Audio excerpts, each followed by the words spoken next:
Hi friends, ఎలా ఉన్నారు? Deputy DO notification వచ్చింది కాబట్టి దీనికి సంబంధించిన చాలా చాలా డౌట్లు అనేటివి మన అభ్యర్థులకు ఉన్నాయి. సో ఒకసారి అందరికీ వచ్చే కామన్ డౌట్స్ని నేను కొన్ని సెలెక్ట్ చేసి మరి ఈ వీడియోలో ఎక్స్ప్లెయిన్ చేసే ప్రయత్నం చేస్తాను. ఒకవేళ నేను చెప్పే ఈ డౌట్స్ కాకుండా ఇంకా వేరే ఏమైనా డౌట్స్ ఉంటే మీరు కామెంట్ ద్వారా తెలియజేయండి, లేదంటే నాకు వాట్సాప్ ద్వారా కూడా మీరు సంప్రదించవచ్చు. సో వాటిని నేను క్లియర్ చేసే ప్రయత్నం చేస్తాను. సో కొన్ని ఇన్ఫర్మేషన్ ఎట్లా ఉంటుందంటే అందరికి తెలిసినట్టే ఉంటుంది, కానీ చిన్న చిన్న లాజిక్స్ ద్వారా మీరు అవి మిస్ అవుతుంటారు అనమాట. సో ఇలాంటి ప్రతి వీడియో, ప్రతి అప్డేట్ మీకు కావాలనుకుంటే అది షార్ట్స్ రూపంలో కావచ్చు, వాట్సాప్ అప్డేట్స్ రూపంలో కావచ్చు, లేదంటే వీడియో రూపంలో కావచ్చు, ఏది కావాలన్నా ఫస్ట్ ఆఫ్ ఆల్ మీకు కావాల్సింది ఈ వీడియోని మరి ఇతరులకు షేర్ చేయండి. అలాగే మనము ఈ ఛానల్ని సబ్స్క్రైబ్ చేసుకుంటే ఇలాంటి ప్రతి ఇన్ఫర్మేషన్ మీకు వెంటనే వచ్చేస్తుంది అనమాట. ఫస్ట్ ఆఫ్ ఆల్ అందరికీ మరి ముఖ్యంగా ఇది చిన్న నోటిఫికేషన్ అయినా భారీ సంఖ్యలో పోటీ ఉండే అవకాశం అయితే ఉంది. సుమారు 3 లక్షలకు పైగా అభ్యర్థులు పోటీ పడే అవకాశాలు అయితే ఉన్నాయి. సో ఒకసారి మనం మరి ఇన్ డెప్త్ వీడియోలోకి వెళ్దాం. First of all first question తీసుకున్నట్టయితే బీఈడీకి బదులు టీపీటీ చేసిన వాళ్ళు అర్హులేనా అని చెప్పేసి ఒక డౌట్ అందరికీ. కొంతమంది బీఈడీకి బదులు టీపీటీ చేశారు గతంలో. సో ఇప్పుడు టీపీటీ అనేది బంద్ అయిపోయింది, ఎల్పి సెట్ నోటిఫికేషన్ వస్తలేదు. కానీ గతంలో చేసిన వాళ్ళు బీఈడీ కాకుండా టీపీటీ చేసిన వాళ్ళు అర్హులా? అయితే మనకు ముఖ్యంగా మనకు నోటిఫికేషన్లో ఏం ఇచ్చాడంటే ఈక్వలెంట్ క్వాలిఫికేషన్, సమానమైన క్వాలిఫికేషన్ అన్నాడు. సో బీఈడీకి సమానమైన క్వాలిఫికేషన్ అని ఒక మాట చెప్పాడు.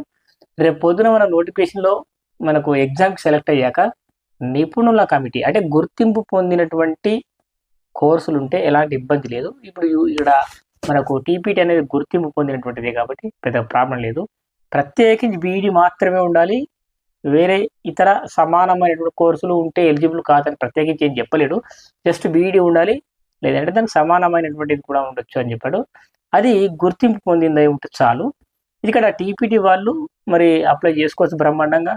రేపు పొద్దున నిపుణుల కమిటీ సెలెక్ట్ చేయడం జరుగుతుంది కాబట్టి ఇక్కడ మీరు భయపడాల్సిన అవసరం లేదు, టీపీటీ వాళ్ళు కూడా అప్లై చేసుకోవచ్చు. రెండోది ఏంటంటే ప్రభుత్వ ఉద్యోగులకు వయోపరిమితి ఎంత అంటే మామూలుగా 44 సంవత్సరాలు ఉంటుంది. దానికి ప్రభుత్వ ఉద్యోగులకు ఇంకొక 5 సంవత్సరాలు ఎక్స్టెన్షన్ అయితే ఉందన్నమాట. సో 44 + 5 49 సంవత్సరాల వయసు వరకు ఉన్న అభ్యర్థులందరూ బ్రహ్మాండంగా అప్లై చేసుకోవచ్చు. ఇంకోటి ఏంటంటే ప్రభుత్వ ఉద్యోగులు డైరెక్ట్గా అప్లికేషన్ చేయవచ్చా? మూడో ప్రశ్న ఇది. బ్రహ్మాండంగా అప్లికేషన్ చేయొచ్చు. కానీ చిన్న లాజిక్ ఏంటంటే డైరెక్ట్గా కాకుండా ముందస్తుగా హయ్యర్ అథారిటీస్కి, ఇప్పుడు ఫర్ ఎగ్జాంపుల్ టీచర్ ఉన్నారనుకో, డిఈఓ పర్మిషన్ తీసుకొని వాళ్ళు అప్లై చేసుకోవచ్చు.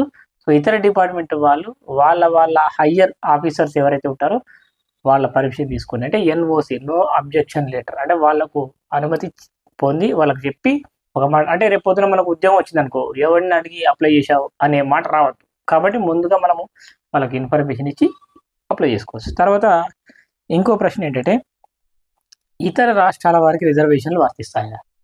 అస్సలు వర్తించవు. ఇతర రాష్ట్రాల వారు ఎలాంటి రిజర్వేషన్లు మరి వాళ్ళకు ఇక్కడ అందుబాటులో ఉండవు. వాళ్ళు కేవలం అన్రిజర్వ్డ్ మాత్రమే కేటగిరీలోకి వస్తారు. మరి మన గ్రూప్ 1లో కానీ గ్రూప్ 2లో కానీ రెండే ఉన్నాయి. దాంట్లో కూడా దీంట్లో కూడా అన్రిజర్వ్డ్. సో ఆ 2 పోస్టులకు మాత్రం ఎలిజిబుల్ ఉంటారు. అంటే టాప్ ర్యాంక్ ఉంటేనే వాళ్ళకు ఉద్యోగాలు వచ్చే అవకాశాలు అయితే ఉంటాయి. ఇక తర్వాత పీజీలో పర్సెంటేజ్ ఎంత ఉండాలి? జనరల్గా ఓసీ అభ్యర్థులకు కానీ మరి ఇతర అభ్యర్థులకు మనకు 55% ఉండాలి. మిగిలిన ఎస్సీ ఎస్టీ ఈ క్యాండిడేట్లకు మాత్రం పీడబ్ల్యూడీ అభ్యర్థులకు మాత్రం 50% ఉన్న పీజీలో సరిపోతుంది. ఇక తర్వాత పరీక్ష ఫీజు ఎంత ఉంటుంది? ఉద్యోగులకు నిరుద్యోగులకు ఎంత అని చెప్పేసి ఒక క్వశ్చన్. ఇక్కడ వాస్తవం చెప్పండి, ఉద్యోగులకైనా నిరుద్యోగులకైనా చిన్న తేడాతో మనకు ఉందన్నమాట. అప్లికేషన్ ఫీజు అని ఒకటి ఉంటుంది, ఎగ్జామ్ ఫీజు అనేది ఒకటి ఉంటుంది. ఈ ఎగ్జామ్ ఫీజు అనేది నిరుద్యోగులకు ఫ్రీ, ఎస్సీ ఎస్టీలకు ఫ్రీ. ఇక అప్లికేషన్ ఫీజు అయితే జనరల్గా మనకు ఓసీ అభ్యర్థులకు కావచ్చు, మరి ఈడబ్ల్యూఎస్ అభ్యర్థులకు కావచ్చు, కొంత ఇప్పుడు ఉంటారు కదా వాళ్ళందరికీ 1000 రూపాయల ఫీజు ఉంటుంది. ఇక ఎస్సీ ఎస్టీ పీడబ్ల్యూడీ అభ్యర్థులకు మాత్రం వాళ్ళకు 500 ఫీజు ఉంటుంది. సో ప్లస్ ఇప్పుడు ప్రభుత్వ ఉద్యోగులు ఉంటే ప్రభుత్వ ఉద్యోగులు కూడా 1000 రూపాయల ఫీజు ఉంటుంది. కాబట్టి ఈ ఫీజుల విషయంలో మాత్రం కొంచెం దారుణంగానే ఉందని చెప్పొచ్చు.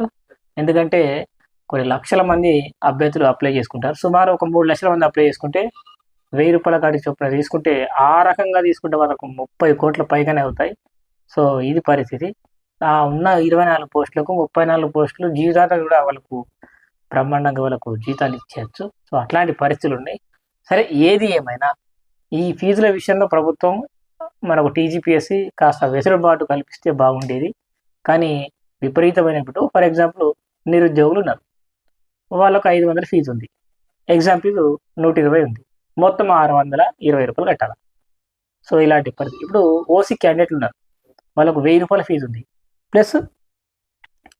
120 ఎగ్జామ్ ఫీజు ఉంటుంది. మొత్తం రూ. 1120 ఫీజు అవుతుంది. సో, ఇట్లాంటి చాలా ప్రాబ్లమ్స్ అయితే ఉన్నాయి.